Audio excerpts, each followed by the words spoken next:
안녕하세요. 1번 문제부터 풀어보겠습니다. 다음 설명 중 간수법이고 옳지 않은 것은 무엇입니까? 에 대해서 묻고 있고요. 2번 지문 가시면 간수법 같은 경우는 법령과 같은 효력 갖는 것으로서 한번 끊으신 다음에 여러분들이 익숙한 문제가 나왔을수록 조금 더 조심해서 문제를 푸셔야 됩니다. 여기 보시면 법령에 저촉되는지 여부와 무관한 게 아니죠, 여러분들. 간수법 같은 경우는 우리 항상 공부했지만 민법 제1조 보충적 효력설 기억하시고, 따라서 법령에 저촉되지 않는 범위 내지 무관한 게 아니기 때문에 2번 지문 틀린 지문 처리하시면 되겠고요. 나머지 지문들은 크게 어렵지 않은 문제 되겠습니다. 이제 2번 사례 문제 보실게요.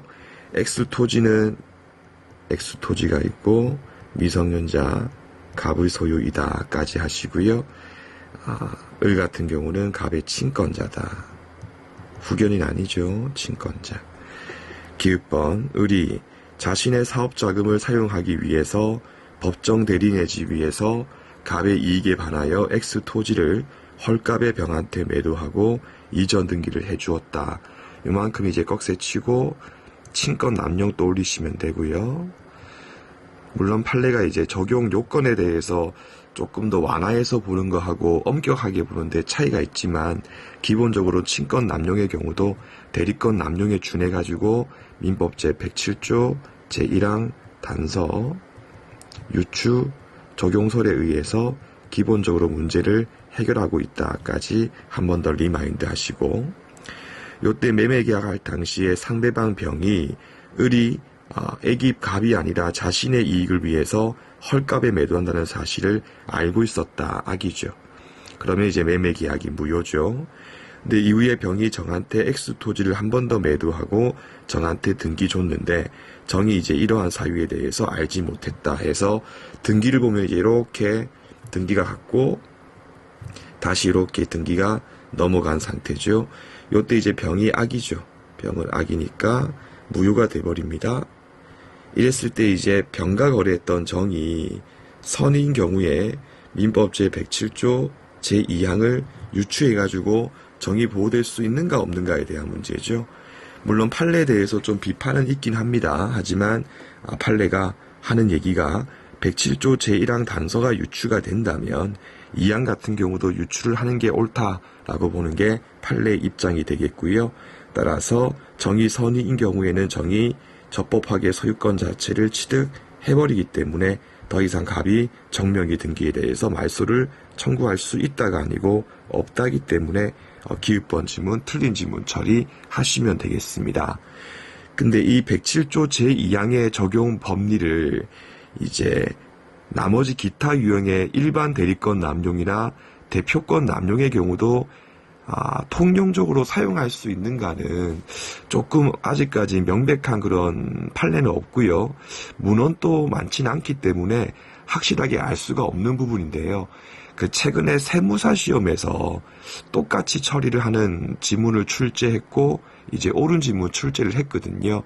그래서 아마도 이제 우리 시험 같은 경우는 이렇게 거칠게, 그러니까 사항 그대로 친권자의 친권 남용이 아닌 일반 대리권 남용이라 대표권 남용 사례의 경우에 이렇게 무리해서 107조 제2항이 적용될 수 있는가 없는가에 대해서 묻기 힘들 텐데, 혹시 시험 문제에서 출제가 되면 그냥 똑같이 적용되기 때문에 똑같이 선의면 보호된다. 그렇게 문제를 푸시는 게 조금 더 효율적 같아요. 니은번 보시면 위 기읍번에서 매매계약할 당시에 병마저도 선의 무과실이었다. 그럼 일단 병이 적법 유효하게 소유권을 취득하죠. 취득을 한다. 그러면 병이 다시 한 번 더 정한테 X토지를 매도하고 이전 등기 해줬을 때 비록 정이 알고 있었다. 정이 악이라 하더라도 일단 병이 적법 유효하게 소유권을 취득했으면 병하고 정 사이의 매매계약 그냥 유효하고 물권행위도 유효하고 정명의로 등기했으면 그냥 정이 소유권 자체를 그냥 취득하는 거기 때문에 당연히 또 갑은 정명기 등기에 대해서 말소 청구할 수 없다기 때문에 니은번 지문도 틀린 지문 처리하시면 됩니다. 디귿번 보시면요. 갑이 을의 동의를 얻어가지고, 이건 틀리면 안 되죠. 민법 제5조 동의를 받아가지고 병가 매매 계약했을 경우라면 더 이상은 제한 능력을 이유로 취소할 수가 없는 건데, 요 디귿번 지문을 제가 출제했던 이유가 뭐냐면, 여기 있는 갑 같은 경우가 미성년자인 경우하고 갑이 피성년 후견인인 경우하고 한 번 더 꼭 구분하시라는 제가 의미에서 출제를 한 겁니다. 갑이 이제 피성년 후견인인 경우라면 후견인 을한테 동의권이 없잖아요. 그러니까 그 경우는 동의를 받고 했을 때도 매매 계약을 취소할 수가 있는데, 지금 사안의 경우는 이제 갑 같은 경우가 미성년자이기 때문에 일반 원칙에 근거하여 법대의 동의가 있었으면 더 이상 5조에 근거해가지고 매매 계약에 대해서 취소할 수가 없기 때문에 디귿번 지문 또 틀린 지문 처리하시면 되겠고요. 1번 보시면 이제 법대의 동의가 있는가 없는가에 대해서 다툼이 있었을 때 이미 매수인 병명의로 소유권 이전 등기가 종료가 됐다 나오면 등기의 추정력을 또 올려주시면 되겠죠. 등기의 추정력. 따라서 동의가 다 거친 것으로서 추정받는 것이기 때문에 갑 측에서 맞죠. 무효 등기임을 주장하는 갑 측에서 법대 을의 동의가 없었음에 대해서 증명 책임을 지기 때문에 1번 지문은 옳은 지문 처리하시면 되겠네요. 그 다음에 3번 문제 봅시다. 다음 설명 중 옳지 않은 것은 무엇입니까? 1번 지문 그렇죠. 민사의 경우는 아직까지도 유효하죠, 여러분들. 형사사건에 한해서만 이제 민법 제103조에 의해서 무효기 때문에 같이 있으면 안 되니까 1번 지문은 틀린 지문 처리하시면 되겠고요. 나머지는 특히 4번 지문 같은 경우에도 단순 강행법규 위반에 불과했을 때에는 민법 제746조에 있는 불법 원인급여에 해당하지 않기 때문에 741조에 근거해가지고 반환 청구권 행사할 수 있으니까 4번 지문 옳은 지문 처리하시면 될 겁니다. 그 다음에 4번 문제 봅시다. 다음은 통정허위 표시에 관한 설명이다. 옳지 않은 것은 무엇입니까? 이제 이런 것들은 절대 틀리시면 안 되죠. 일단 주채무의 발생 원인 계약이 통정허위 표시에 의해서 무효인 경우라 하더라도 선의의 보증인 을 같은 경우는 민법 제108조 제2항에 의해서 보호되는 제3자에 해당하기 때문에 구상권 행사할 수 있으니까 1번 지문 옳은 지문. 2번 또 하도해서 갑이 2008년도 2월달 무렵에 을에게 X 건물을 보증금 6천만 원 해가지고 임대했다. 을은 병가 사이에서 실제 의사 없이 형식적으로 통정했다는 얘기죠. 보증금 반환 채권에 대해서 양도하는 계약을 하고요. 채무자인 갑한테 통지를 했고요. 그 전 같은 경우가 이제 병에 대해서 채권이 있었는데 병이 취득했던 보증금 반환 채권에 대해서 압류하고 추식명령까지 받았을 경우에 전 같은 경우도 108조 제2항에 있는 3자에 해당하죠. 그럼 전 같은 경우는 이제 갑을 상대해가지고 추징금 청구할 수 있기 때문에 2번 지문 또 옳은 지문이다. 3번 지문 가시면요. 108조 제2항에 의해서 보호가 되려면 새로운이라고 하는 게 필요했죠. 새로운. 따라서 기존 채무자 같은 경우는 통정허위 표시에 의해서 형성된 외관을 기초로 새롭게 뭔가 한 게 아니기 때문에 절대 108조 제2항에 의해서 보호될 수가 없었습니다.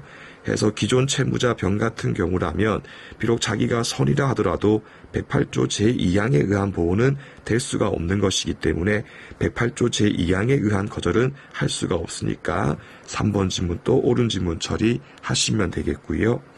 4번 지문은 계약상 지위 인수에 꺽쇠를 치면 되죠. 이 경우는 108조 제2항에 있는 3자에 포함되지가 않기 때문에 4번 지문 틀린 지문 처리하시고요. 여러분들 그 시험장 노트 있지요. 거기 보시면 제가 열심히 108조 제2항의 제3자에 해당하지 않는 경우들 정리한 거 있으니까 혹시 이 문제 틀리신 분들 계시면 그 노트에 있는 내용 한 번 더 보시면서 철저하게 이제는 암기를 하시면 되겠습니다. 그 다음에 5번 문제 보실게요. 갑은 자기 소유의 X 토지에 대해서 매도하기로 하고 을에게 대리권을 수여했다. 그래서 갑이 을에게 대리권을 수여했다. 이후에 을 같은 경우는 복대리인 변을 선임했고요. 병은 이제 갑을 대리해가지고 X 토지에 대해서 매도했다. 일단 을 같은 경우는 법적 지위가 법정 대리인이 아니고 임의 대리인이고요. 요게 이제 올해 공인중개사 시험 문제인데요. 이 공인중개사 시험 문제 절대 여러분들 무시하시면 안 되고요. 1년에 한 두세 문제 이상은 조금 중요한 건데 다른 시각으로 볼 수 있는 그런 문제도 있어요. 그러니까 제가 이제 들고 왔던 문제니까 1번부터 풀어봅시다. 병 같은 경우는 그렇죠. 본인 갑의 대리인이지. 대리인 을의 대리인이 아니죠, 여러분들. 대신에 이제 이 문장하고 항상 구분할 게 복임행위는 을의 이름으로 하는 거죠. 그래서 복대리인은 대리인 을의 이름으로 선임된 본인 갑의 대리인이었죠. 따라서 1번 지문, 옳은 지문 처리하시면 되고요. 2번 보시면 이제 결국 민법은 어떤 시험이든 핵심적인 쟁점은 똑같은 사실을 알 수가 있죠. X토지의 매매계약이 갖는 성질상 을의 직접적인 처리가 필요하지 않다면 한번 끊으신 다음에 이미 대리인 을 같은 경우가 복대리인 병을 선임하기 위해서는 첫 번째 본인 갑의 승낙이 있거나 또는 부득이한 사유가 필요하죠. 제가 지금 부득이하게 지금 목이 너무 안 좋은 상태니까 조금만 이해를 부탁드릴게요. 요때 이제 갑의 본인의 승낙 관련해가지고 이 갑의 승낙의 존재에 대해서 조금 엄격하게 봐버리면 을이 처음부터 병을 뽑았을 때 복인권이 없는 상태이기 때문에 요 병의 법적 지위가 무권 대리인이 돼버리거든요. 그럼 이 병의 법적 지위가 무권 대리인이 돼버리면 병과 거래 행위했던 X토지에 대한 매매 계약도 무효가 돼버리기 때문에 자칫 좀 거래의 안전을 심각하게 침해할 수가 있어요. 해서 우리 판례 같은 경우는 갑이 을한테 맡겼던 일 자체가 을이 꼭 직접적으로 처리할 만한 일이 아니었을 경우에는 묵시적으로 본인 갑이 승낙해 준 것으로 봤다까지 기억하신 다음에 여기 보시면 을에 의한 처리가 필요하지 않다면 돼 있잖아요.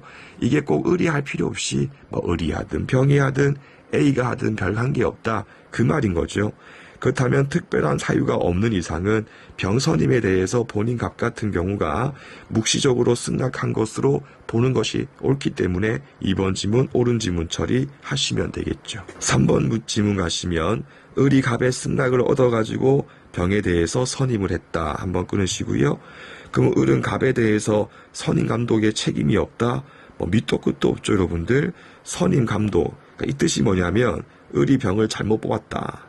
혹은 뽑을 때는 별 문제가 없었는데 뽑고 난 뒤에 병이 사고치고 있는데 감독을 소홀히 할 잘못이 있었을 때에는 책임이 있다기 때문에 3번 지문 틀린 지문 처리하시면 되겠고요. 4번 지문 가시면 4번은 좀 좋은 지문 같아요. 병을 적법하게 선임하고 난 뒤에 X토지 매매 계약하기 전에 본인 갑이 사망을 했다. 본인 갑이 여러분들 사망했을 때 민법 제127조에 근거해가지고 을의 대리권도 소멸되죠. 그리고 기본서 문장 보시면 복대리권은 을의 대리권에 의존관계에 있기 때문에 을의 대리권이 소멸되면 같이 소멸된다. 이제 이거 묻는 거죠. 그럼 특별한 사유가 없었을 경우라면 한번 끊으시고 을의 대리권도 함께 소멸된다기 때문에 4번 지문 또 틀린 지문 처리하시면 되겠습니다. 6번 문제 보시겠습니다. 다음 설명 중 옳지 않은 것은 무엇입니까? 1번 지문이죠. 원래 이행기가 있었는데 이제 이행기를 유예했을 때는 당연히 유예했던 이행기부터 다시 소멸시효 진행이 이루어지니까 1번 지문 옳은 지문이고요. 2번 지문이죠. 여기 보면 물상보증인 병소유의 X토지에 대해서 압류 등기했다. 민법 제176조. 따라서 채무자한테 송달까지 됐을 때 비로소 중단이 이루어지니까 당연히 옳은 지문이고요. 3번 지문 가시면 갑이 을한테 채권이 있고 을도 병한테 채권이 있죠. 그랬을 때 갑이 을을 대위해서 이렇게 이제 소를 제기하면 비대위 권리인 Y 채권의 소멸시효가 중단이 되죠. 그 뒤에 이제 을이 갑한테 채권을 양도했고요. 갑이 이제 양수금충으로서 소를 변경했을 경우라 하더라도 소 변경했을 때부터 중단되는 게 아니고 이때 이제 민소법상 구소치야 신소 제기를 조금 판례가 배제를 하고 사안의 경우에 갑 같은 경우는 승계인에 해당하죠. 따라서 소 변경했을 때부터 소멸시효 중단되는 게 아니고 대위했을 때 중단되는 것을 이어받는 것이기 때문에 3번 지문 틀린 지문. 4번 지문도 노트에 잘 나와 있죠. 이미 사망한 사람한테 소를 제기해가지고 당연 무효 판결됐을 때는 민법 제170조 제2항이 적용되지 않는다. 따라서 4번 지문도 옳은 지문 처리하시면 되겠습니다. 7번 문제 보시면 이건 뭐 틀리면 안 됩니다. 무효인 이중 보존 등기에 기초해가지고 10년 등이 지났다 하더라도 다른 무효는 괜찮은데 무효인 이중 보존 등기의 경우는 민법 제245조 제2항에 있는 등기에 포함될 수가 없잖아요. 완성할 수 없으니까 옳은 지문. 2번 지문 같은 경우에 등기는 효력 발생 요건에 불과하지 효력 존속 요건이 아니죠. 따라서 불법 맞소됐다 하더라도 곧바로 담보권 상실만큼의 손해 있다고 볼 수 없기 때문에 2번 지문도 틀린 지문. 3번 지문 합의 해제가 됐을 경우에 매수인한테 이전되었던 소유권이 매도인 갑한테 복귀하기 위해서는 당연 복귀하는 거죠. 반드시 이제 매수인 을명의의 소유권 이전 등기에 대해서 굳이 말소할 필요 없기 때문에 3번 지문 틀렸고, 4번 지문의 경우는 이제 중간 생략 매매에 대해서 문제를 풀 때 최종 매수인 병이 최초 매도인 갑한테 직접 이전 등기를 청구할 수 있는가를 물었을 때에는 3자 합의가 필요하고요. 말고 이미 이제 최종 매수인 병 명의로 등기가 됐을 때는 3자 합의가 없다 해도 실부합하면 유효한 등기로 본다까지 기억하시면 되겠죠. 따라서 일단 중간 생략 등기가 이미 경료가 됐을 때는 3자 합의가 없었을 경우라 하더라도 원칙적으로 무효 등기에 불과한 게 아니기 때문에 4번 질문도 틀린 질문 처리하시면 되겠습니다. 8번 또 간법지 묻고 있죠. 강제 경매, 처분 당시에 동일인 소유일 것, 압류가 됐을 때 압류를 당시를 기준으로 건물과 토지의 동일인 소유인가 아닌가에 대해서 판단이 이루어지는 거고, 경락 당시가 아니다라고 하는 설명만 기억하면 그냥 문제 풀 수 있죠. 그래서 X 토지하고 Y 건물은 모두 갑 소유고요. 갑의 채권자 을이 X 토지에 대해서 압류 효력이 생기고 난 뒤에 이제 갑이 Y 건물을 병한테 팔았기 때문에 압류 당시에는 땅도 갑 소유고 건물도 갑 소유니까 동일이 소유가 맞죠. 그럼 그 뒤에 뭐라고 해도 그냥 속지 마시고 Y 건물을 위한 간법지의 성립이 인정되기 때문에 1번 지문은 옳은 지문. 2번 지문 갑소유 토지를 을이 원인 없이 위조해가지고 자기 앞으로 등기했고 신뢰해봐야 병이 소유권 취득 못하죠. 그럼 계속 땅은 갑거죠. 갑거. 위에 병이 건물을 지었죠. 비록 땅에 대해서 이제 병명의로 등기가 돼 있어도 병명의의 등기는 무효 등기에 불과합니다. 그럼 갑이 이제 병한테 병 니명의 등기 말소해가지고 말소했을 경우도 땅은 계속 갑거고 건물은 계속 병 거니까 동일인 소유인 적이 없었죠. 따라서 병 같은 경우는 간법지를 당연히 취득할 수가 없기 때문에 2번 지문도 옳은 지문이다. 3번 지문은 올해 이제 분묘 기지권은 특A급이라고 보시면 돼요.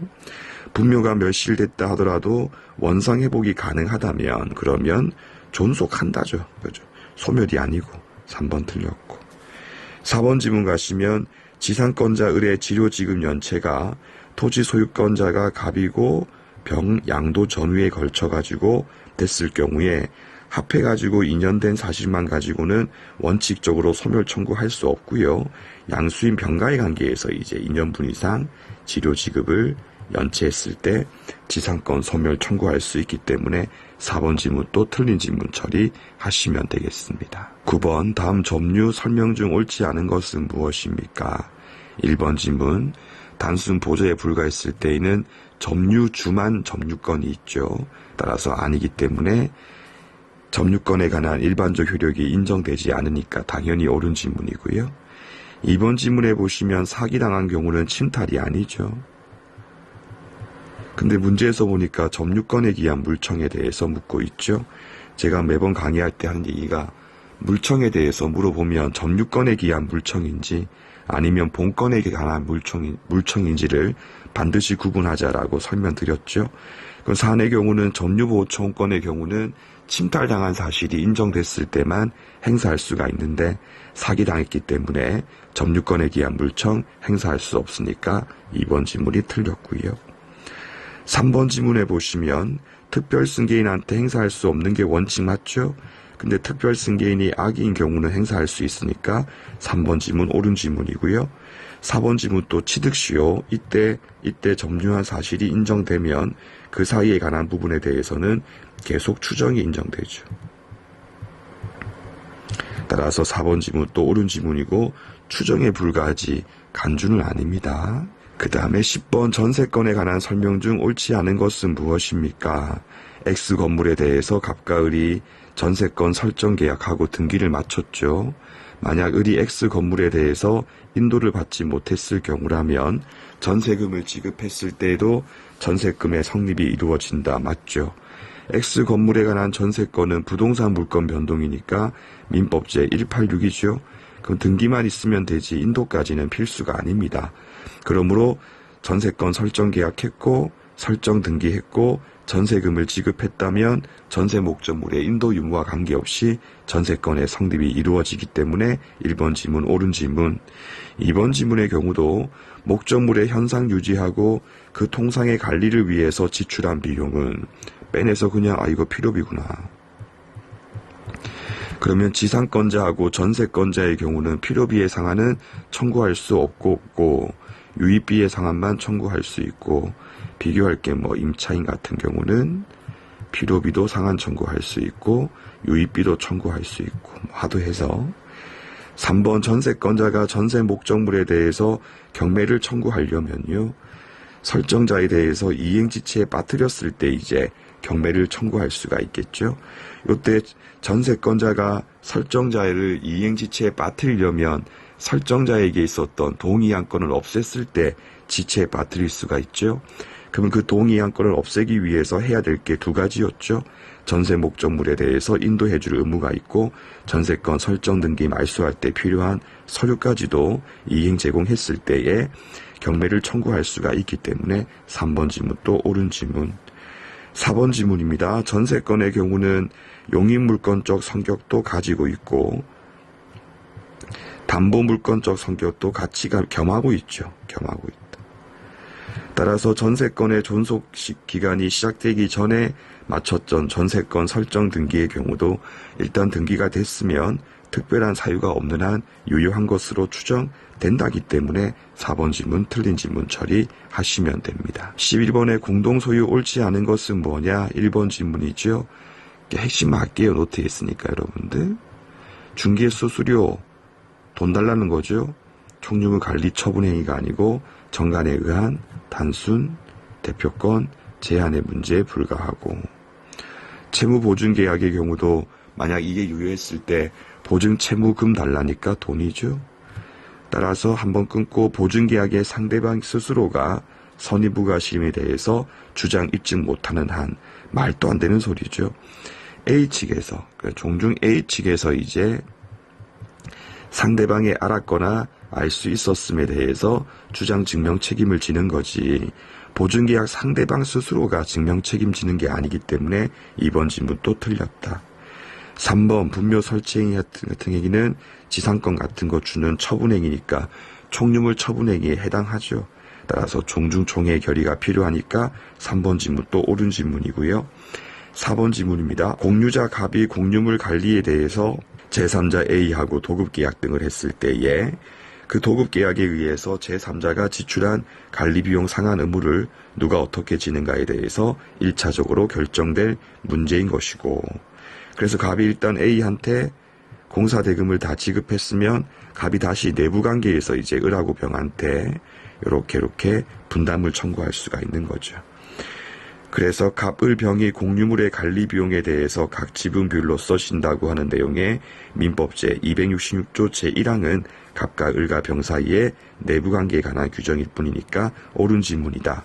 따라서 A 같은 경우는 도급계약의 기초에서 갑을 상대해서 공사대금의 지급을 청구할 수 있지 요 조문에 근거해가지고 직접적으로 을과 병한테 공사대금의 분할 지급을 청구하는 것은 허용될 수가 없다까지 확인하시면 되겠습니다. 12번 문제 다음 상계에 관한 설명 중 옳은 것은 무엇입니까? 1번 지문 소멸시효 완성 전에 상계 가능한 상태에 있었을 때에 비록 자동채권이 소멸시효가 완성되고 난 뒤에도 상계할 수 있기 때문에 상계 여부와 무관한 게 아니니까 1번 지문 틀린 지문. 2번 지문의 경우도 원금 소각하고 아니죠. 지연 손해금에 대해서 먼저 소각을 하고 그 다음에 이제 원금에 대한 소각이 이루어지기 때문에 순서가 잘못됐으니까 2번 지문 또 틀린 지문. 3번 지문 양채권이 직접적인 동의한 관계에 있었을 때에는 상계가 허용되는 게 원칙이니까 3번 지문 또 틀린 지문. 4번 지문이죠. 고의의 불법 행위에 근거한 배상 채권을 수동으로 해가지고 가해자의 경우는 상계를 못하죠. 따라서 옳은 지문. 비교 자동 채권으로 해가지고 피해자의 경우는 상계를 할 수가 있다가 정답이니까 항상 비교해서 암기를 철저하게 해두시면 되겠습니다. 13번입니다. 채권 양도 가장 옳지 않은 것은 무엇입니까? 4번 지문입니다. 갑이 을에 대한 채권을 병한테 양도했는데 확정일자 있는 증서로 했고요. 다시 한 번 더 정한테 이중 양도했는데 정한테는 이유보하지 않은 단순 승낙을 했다.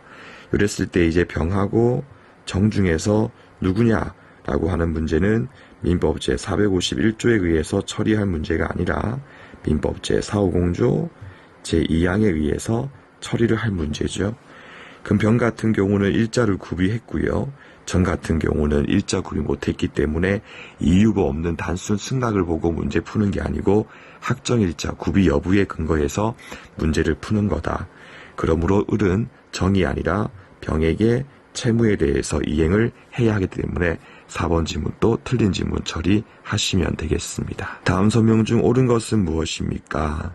채권자가 미리 받는 거에 대해서 안 받겠다라고 하는 의사가 확고했을 때에는 최소한의 구두 제공도 필요 없죠. 그래서 가만히 있어도 이행 제공 중이기 때문에 민법 제461조에 근거해가지고 체불 책임 면하니까 2번 지문 옳은 지문. 3번 지문입니다. 법률상 관계없는 제3자는요. 채무자가 반대했을 때 대신 변제를 못하는 거지 채권자의 승낙까지 얻을 필요 없어요. 여러분들. 이런 거 절대 속으시면 안 되고요. 4번 보시면 법률상 관계 있는 제3자의 경우는 채무자 의사에 반해서도 변제를 할 수 있다기 때문에 4번 지문도 틀린 지문 처리하시면 됩니다. 그 다음에 15번 봅시다. 다음 채무인수다. 변존적 채무인수의 경우는 채권자 갑이 인수인 병한테 직접적으로 채권을 취득하는 게 맞죠. 근데 이행인수 같은 경우에는 직접 취득하는 것이 아니기 때문에 이행인수와 마찬가지가 아니고 달리니까 1번 지문 틀렸고요. 2번 지문에 보시면 매수인이 변제를 게을리해가지고 담보권이 실행돼가지고 소유권을 뺏겼을 때는 매수인 때문이지 매도인의 책임 있는 사유로 인한 불능으로 볼 수가 없는 것이기 때문에 2번 지문 또 틀렸다. 3번 지문 가시면 똑같이 이제 매수인이 피담보 채무를 인수를 했는데 변제를 게을리한 경우 있지 않습니까? 그랬을 때 매수인 을은 매도인 갑에게 담보 책임 묻는 것을 포기 내지 면제했다고 보는 게 판례의 입장이었죠. 그럼 결국 을은 갑을 상대해가지고 민법 제576조 담보 책임도 물을 수가 없기 때문에 3번 지문은 옳은 지문이고요. 4번 지문입니다. 454조는 제3자 병이 채무자 을과의 사이에서 계약으로 면책적 채무 인수를 하는 경우에 채권자 갑의 승낙 같은 경우는 효력 발생 요건이기 때문에 갑의 승낙이 있었을 때 효력이 생긴다라고 조문을 두고 있다.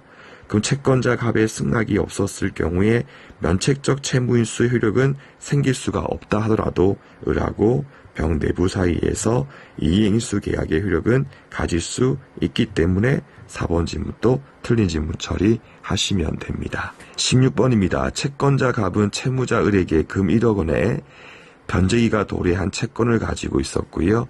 병은 이제 을의 부탁을 받고 됐으니까 병이 수탁 보증인이겠네요. 기읍번 지문. 보증인 병이 채권자 갑과 합의를 해서 주채무를 중첩적으로 인수했다 하더라도 기본서 문장 구상관계는 달라지지 아니한다. 따라서 병은 계속적으로 보증인의 지위를 유지하는 것이기 때문에 채무자 을을 상대해가지고 사전구상권도 행사할 수 있다니까 기읍번 지문 틀린 지문. 니은번 지문 법률상 관계없는 제3자죠. 채무자 을이 반대했죠. 그 다음에 갑한테 변제했을 때 이 변제의 경우는 무효. 따라서 효력이 없는 거죠. 그럼 정이 이제 을의 채무를 대신 갚은 걸로 볼 수 없죠. 그 다음에 병이 갑한테 다시 변제했다. 그럼 결국 보증인 병이 주채무를 변제한 것에 해당하죠. 따라서 정이 아니고 병이 주채무자에게 구상권을 행사할 수가 있는 것이기 때문에 니은번 지문은 옳은 지문 처리하시면 됩니다. 디귿번입니다. 수탁보증인 병은 주채무의 이행기가 도래했을 때는 주채무자 을에게 사전구상권 행사할 수 있다. 끊고 문제가 없고요. 만약 채권자 갑이 보증계약하고 난 뒤에 주채무자 을에게 변제기에 대해서 유예를 했다 하더라도 수탁보증인 병 같은 경우는 본래 이행기가 지나게 되면 사전구상권 행사할 수 있는 것이죠. 따라서 주채무자 을 같은 경우는 변제기가 허여된 기한에 근거해가지고 사전구상권 행사하는 병한테 대항할 수가 없기 때문에 틀린 지문 처리하시면 됩니다. 1번 지문 가시면요. 주채무자 을이 면책행위를 하고도 그 사실을 수탁보증인 병한테 사후 통지 안 했죠. 다시 여러분들 주채무자 을이 있고 그 다음에 수탁보증인 병이 있었을 때도 을은 병한테 여러분들 사전 통지할 의무는 없고요.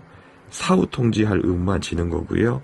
만약에 이 병 같은 경우가 문제에서 경우와 달리 수탁보증인이 아니고 비수탁보증인인 경우에는 그때는 주채무자 을 같은 경우는 병한테 사전도 할 필요 없고 사후도 할 필요가 없어요. 여러분들 두 개 항상 제가 강조하는 내용이니까 한 번 더 비교해서 정리하시고, 사안의 경우에 이제 수탁보증인 병이기 때문에 사후 통지할 의무는 있잖아요.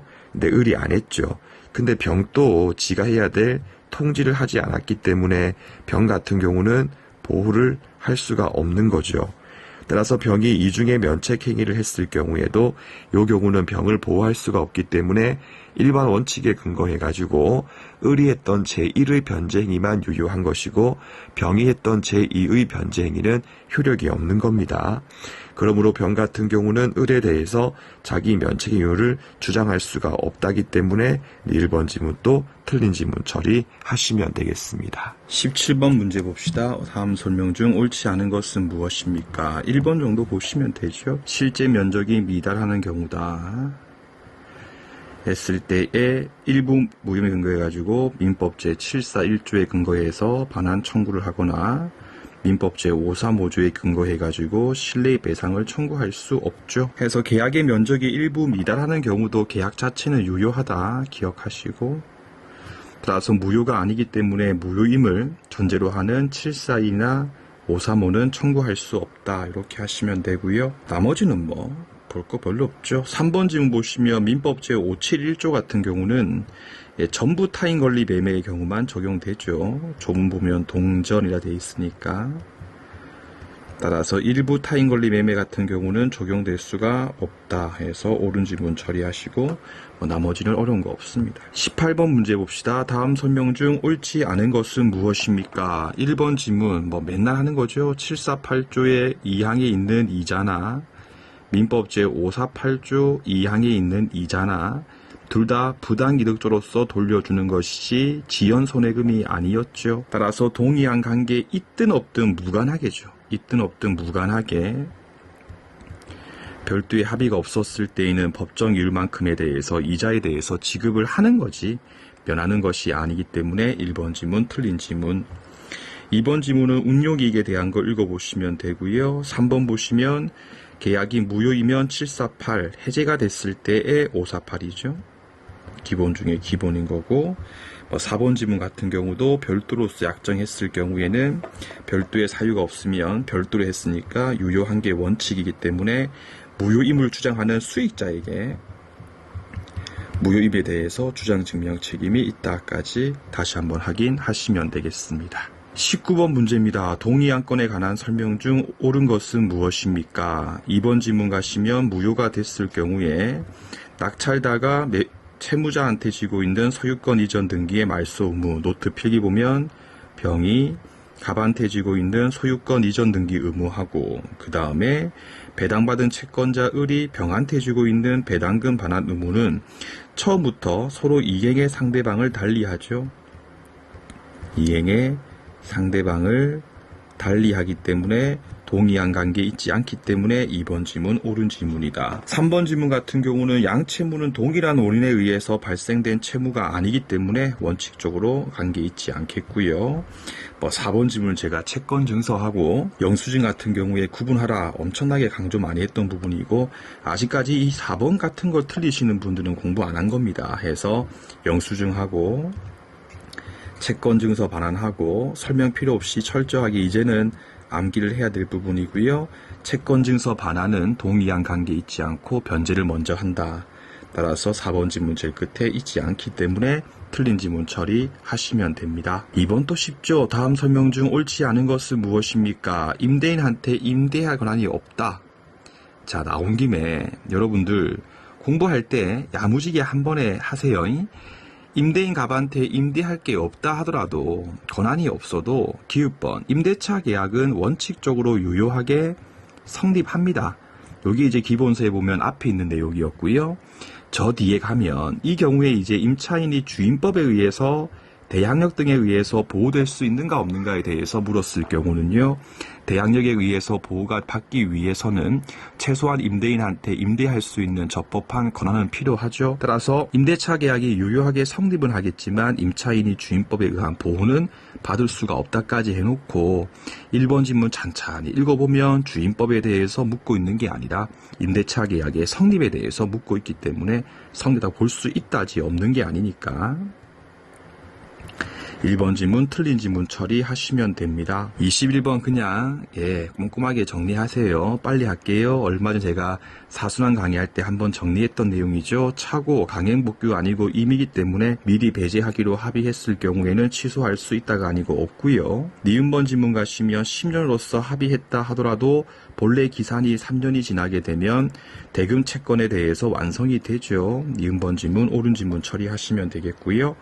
이게 지금 디귿번 지문 가시면 X 토지하고 그 위치했던 Y 건물의 주인 갑이 을한테 Y 건물에 대해서 매도하면서 간법지, 간습법상 법지 발생에 대해서 배제했다. 간법지의 경우는 배제할 수 있죠. 따라서 취득 못하니까 옳은 지문이고, 1번 지문 같은 경우는 일반 법정지상권 배제 합의는 무효니까 법지의 성립이 인정된다니까 1번 지문은 틀린 지문이고, 유치권 성립 배제하기로 합의했으면 유치권 행사 못하니까 미음번 지문도 주장할 수 없다니까 틀린 지문 해서 틀린 게 기역하고 그 다음에 리을하고 미음번이 틀린 지문이다까지 한 번 더 기억하시면 되겠죠. 유류분 옳지 않은 것은 무엇이냐 한번 조문 보고 확인하시면 되고요. 제가 따라 설명할 거 없고, 유류분 반환 청구권의 경우는 소멸시효고 vs 민법제 999조에 있는 상속회복 청구권의 경우는 제척기간이다 라고 하는 부분도 여러 번 강조해서 다 풀었을 거고요. 23번 문제 봅시다. 다음 설명 중 옳지 않은 것은 무엇입니까? 3번 지문 가시면 한정 승인은 상속에 의해서 취득할 것의 재산의 한도에서 피상속인의 채무와 유증에 대해서 변제할 것을 조건부로 하는 상속에 대한 승인으로서 맞고요. 상속 개시 있음을 알고 3개월 내에 법원에 신고한다. 따라서 위기간이 도가한 뒤에는 원칙적으로 한정 승인할 수 없죠. 다만 특별 한정 승인에 대해서 묻고 있죠. 특별 한정 승인. 따라서 상속인이 상속 채무가 초과하는 사실을 포인트 중대한 가실 없이 알지 못했을 때는 마찬가지가 아니고 특별 한정 승인의 기회가 한 번 더 인정되기 때문에 3번 질문 틀린 질문이고요. 특별 한정 승인까지 할 수 있지 상속 포기는 더 이상 할 수가 없습니다. 항상 두 개를 구별해서 문제를 푸시면 되겠고요. 24번입니다. 다음 설명 중 옳지 않은 것은 무엇입니까? 공동 상속이면서 동시에 친권자인 모가 스스로 상속 포기했으니까 더 이상 모 같은 경우는 상속인이 아니에요. 끝났죠? 상속인이 아니다. 그리고 자의 상속을 포기해가지고요. 성년인 첫째 아들한테 몰아가게 했을 경우에 첫째 아들에게 이익이 되는 것이지 모 같은 경우는 상속인이 아니니까 이익이 없죠. 그럼 친권자의 이익이 아니기 때문에 친권 남용이 될 수는 있죠. 하지만 이의 상반 행위는 될 수가 없기 때문에 2번 질문 틀린 거다. 25번입니다. 민법상 추인이다. 옳지 않은 것은 무엇입니까? 1번 질문. 취소할 수 있는 행위의 추인은 당연히 취소 원인이 종료, 소멸된 후에 했을 때 효력이 있기 때문에 매번 하는 게 미성년자의 경우에 민법 제1사공조에 근거해가지고 취소권은 행사할 수 있겠지만 단독으로 추인은 할 수 없다. 2번이죠. 취소할 수 있는 행위에 대해서 민법상 조문에 근거해서 추인할 수 있는 후에 같은 말이 여기 있죠. 취소 원인이 종료하고 난 뒤에 일부나 전부의 이행이 있었을 때에는 민법 제145조에 근거해가지고 법정 추인한 것으로 보기 때문에 더 이상 취소 못하니까 옳은 질문. 3번 질문입니다. 무건대리 행위의 경우는 예외죠. 따라서 무건대리 행위에 대해서 추인했을 때에는 소급표 있다. 다만 제3자의 권리를 해할 수는 없으니까 3번 또 옳은 질문. 4번 질문이죠. 법대나 후견인이 이제 추인하는 경우는요. 취소 원인이 종료할 필요 없죠. 따라서 갑이 이제 미성년자이고 을 같은 경우가 친권자였을 때 아직까지 갑이 미래 가지고 취소의 원인이 존재하고 있었을 때도 갑은 추인할 수 없겠지만 갑 말고 갑의 법정 대리인 을 같은 경우는 추인을 할 수가 있기 때문에 친권자 또는 후견인 같은 분들께서 추인할 때는요. 취소 원인이 굳이 종료한 뒤일 필요 없기 때문에 4번 질문 틀린 질문 처리하시면 되겠습니다.